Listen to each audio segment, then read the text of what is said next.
Welcome to part two to building computers in my dad's garage.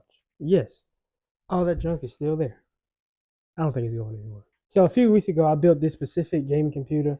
It had a Ryzen 7 5700G and a 3060. And I said in my video I was gonna post it for around $700 to $900. You guys in the comments let me know it shouldn't be more than around the 700 range. So I did listen to your advice. I posted it for around 750 and it sold for exactly that. That gave me a profit of almost $300, and that profit allowed me to build this computer right here.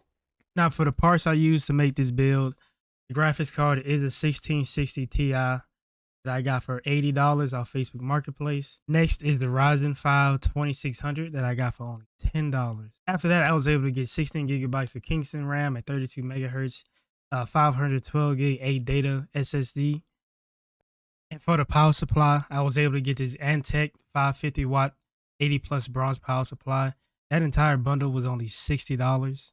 And for the motherboard, I do have the B450M Wi-Fi edition, and the case is the Sama ARGB Q5, and it has this nice little LED switch here at the top of the case. Now that you all are aware of what the parts are, I went ahead and Frankenstein the PC. I wanted to see if it would post. It did take a while, but it finally did post, which is a good sign, meaning I can finally able to put this in the case. So let's do that. And if anybody is interested in buying any one of my builds, I will have it in my local Facebook Marketplace around Atlanta, Georgia. But I'll also have it on Jawa, and I'll also have it on eBay as well, so I can ship it out to you. So yeah, follow me on those accounts. Also, one note, I decided to put a 1 terabyte spinning hard drive in this case just to give it a little bit more storage outside of 500 gigs.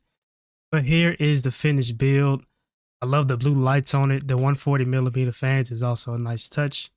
But now it's time to test some games on it. So let's go try to do that. Side note, guys, one thing I wanted to let you guys know about the build is that it does not have an IO shield covering the motherboard. I bought the motherboard used off of eBay and it just didn't come with one. So there's that. The first game I tested, I had to go fight for democracy on Helldivers. I went on medium settings and it gave me an average around 65 frames per second. And the second game I tested out was Fortnite. I had performance mode on and it gave me around 140 frames per second. That game actually ran much smoother than I expected. And the last game I decided to test was Apex Legends. I decided to hop into a game of Team Deathmatch, and the game ran very smooth. On high settings, it gave me an average around 120 frames, and it did peak around 170 from what I remember. Now for the cost of this build, I did unfortunately go over my profit margin at a total of $296.86. But to make the money back, I think I should sell it for around $500 to $550. Let me know what you guys think in the comment section.